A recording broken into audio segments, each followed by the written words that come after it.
All right, welcome back to All Cars, y'all. I am John, and it's time for another Motorweek Retro Review reaction video. And this is the 1988 BMW 735i.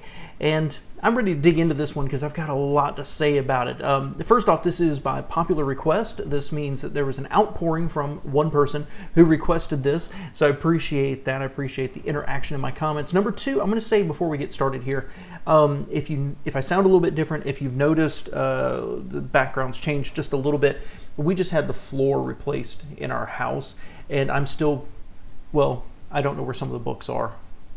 So we're still putting things back together here. So let's get into it, guys. I'm excited to see this one. Motorweek is made possible by Lucas Oil and TireRack.com. And if you don't own a new car, well, I guess this is a good time for a new car road test.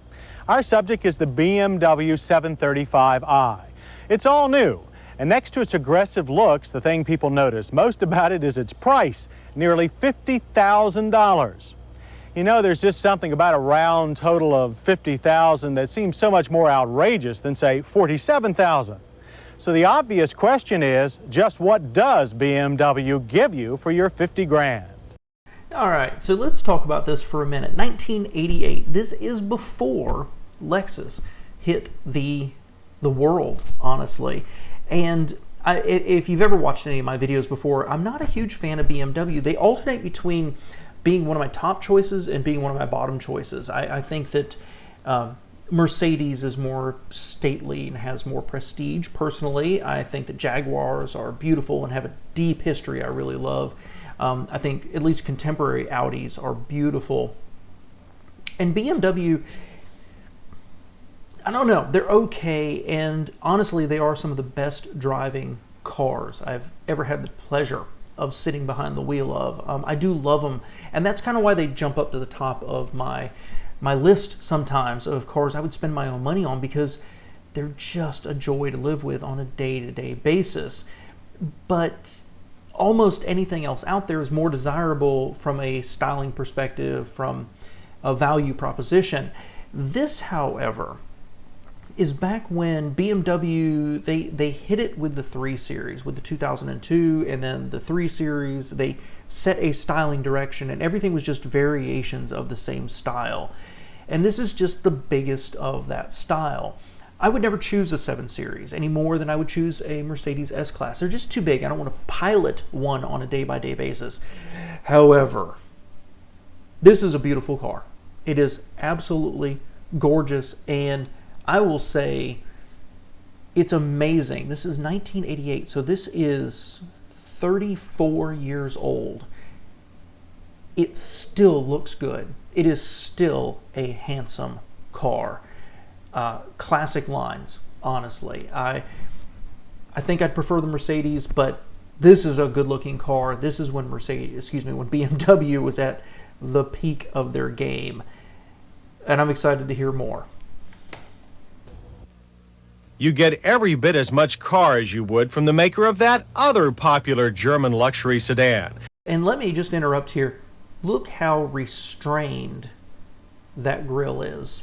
When you look at modern BMWs and the huge, walrus teeth they've got on it, this is elegant and restrained. And the BMW 735i is better looking too.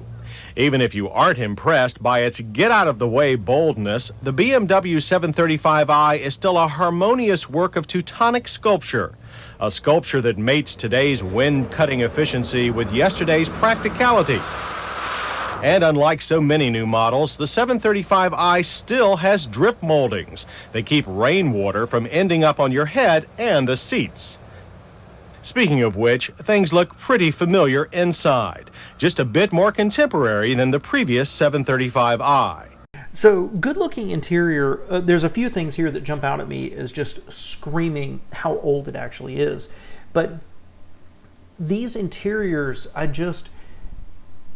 know they changed over the years, guys, but they held up so well. They did variations of the same theme, but, there's not a lot of, I guess, elegance to these interiors, right? When you think about like Jaguar, for example, very Teutonic, but a little bit of wood, high quality materials, and good layout, right? You've got the bin right here, you've got the HVAC, you've got the radio, big vents, looks like a lot of little buttons there, right? Emergency brake where God intended. The thing that really jumps out at me is just how much plastic there is, and there's not a lot of variation in materials other than that fake wood, and that gear shifter.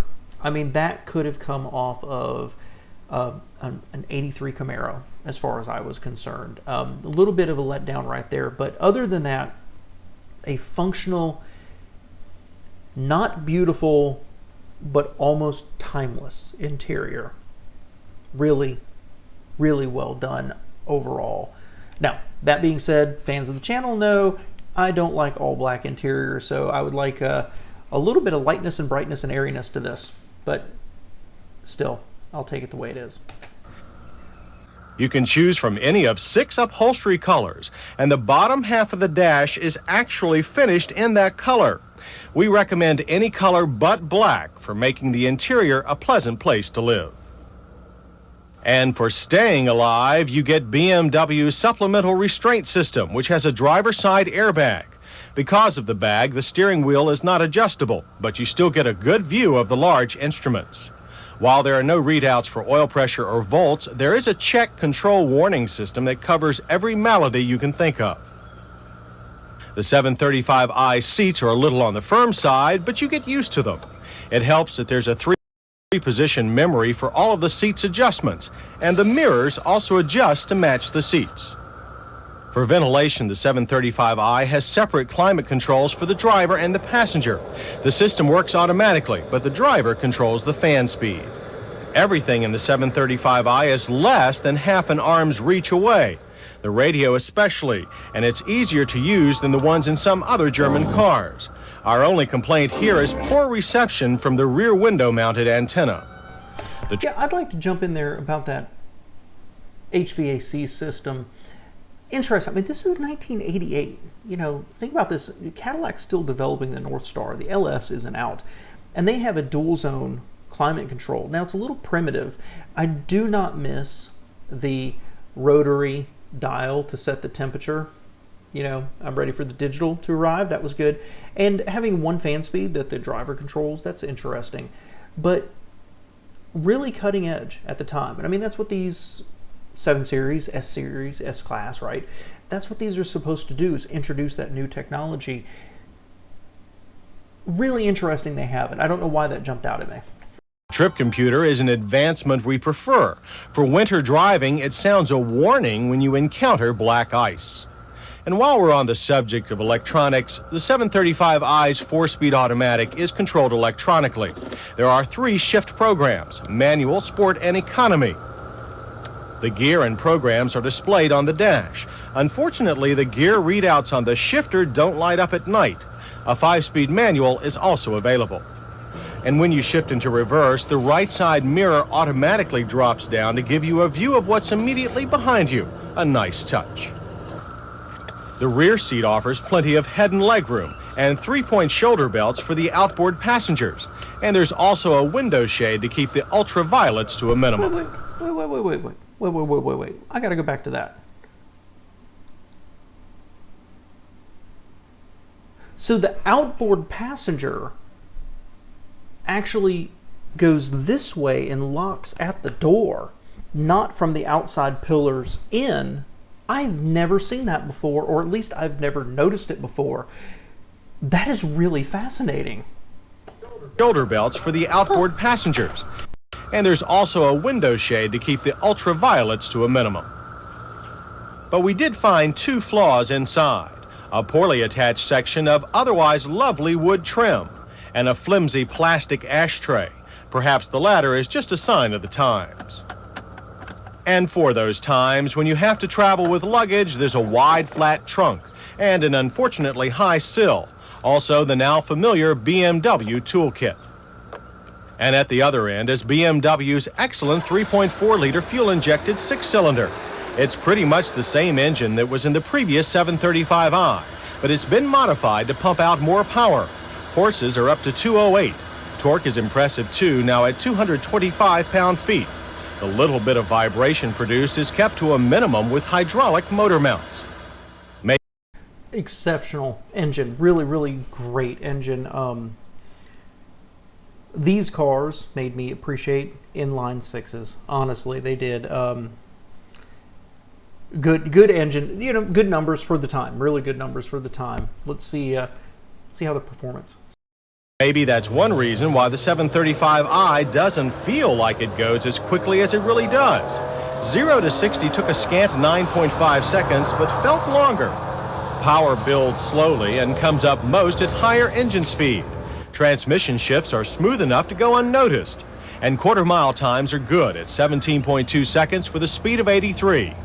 Things should pick up even more when the V12 version of the 735i shows up next spring. Funny thing, I've said it before, those numbers, they talk very highly about them. And it's funny, the 30 some odd years of progress that we've had where basically every EV at any price range accelerates faster than that. My 4-cylinder Honda Accord is faster than that. But it's how it produces the power. It's interesting to see the march of time. But for its time, solid numbers. And in handling, this 735i's 2 tons of weight nearly goes unnoticed too. Body lean is well controlled and transitions from side to side are smooth. Aggressive maneuvers are met with a touch of scrub from the front end, and the back end stays solidly put unless you abruptly lift off the gas. Our only complaint here is with the 735i steering. Its electronically controlled power assist varies with speed. In hard turns at moderate speeds, the assist decreases too much and makes the steering suddenly very heavy, just when you don't want it to be. Electronic controls are put to better use in the 735i's all-disc brakes. They're of the anti-lock variety, as so many luxury cars are now, and haul the BMW down from 55 with a distance average of 108 feet. Very short. Wow, that's fantastic. I mean, this is 1988 brakes. They just said 2 tons of car, 108. That is absolutely amazing. I've said relatively recently on this channel, that watching a lot of these, you realize that 115 is kind of that magic number. 115 and less is really good. A little bit longer than that starts to get a little low. 115, 108, fantastic. That's really impressive. And on the highway, the 735i delivers a compliant if firm ride. Interior sound is a very quiet 64 decibels. And fuel economy for our car was also a pleasant surprise. Despite EPA ratings of 14 city and 19 highway, we managed a much better 22. So even though the 735i may not deserve its $1,050 gas guzzler tax, it does deserve high marks for exterior fit and finish and a solid airtight feel. That tops our list of hits, followed by performance, luxury, passenger room, and high-tech convenience features. As for misses, we don't like the 735i's variable power steering, limited radio reception, or the quality of some of its interior fittings. In our safety check, the 735i passes all points with front passive restraints, rear shoulder belts, 5-mile-per-hour bumpers, and radial tires all standard. As for comparison to equal highbrow competition, we found the Jaguar XJ6 we tested last year to be slower than the 735i. It has less interior headroom too, but is more luxurious overall. So let me just say that if it was 1988, looking at a new car, there's no way I would pick the Jaguar. I wouldn't trust it. Old platform, somewhat tight inside, just, old approach, and I don't love the front styling of the Jaguar, and the trunk's not really large for the size of the car. The BMW is by far better. However, in modern day, looking back, I'd much rather have the Jaguar. I think it's just a little bit more prestigious, personally. I know the BMW is a better car, don't flame me for that, but for personally having a car to tinker with and drive on the weekends, the Jaguar would win for me. The Mercedes 560 SEL, on the other hand, costs more than the 735i, is less nimble in traffic, but is considered more prestigious. And between the two of these, I would take the Mercedes, both then and now.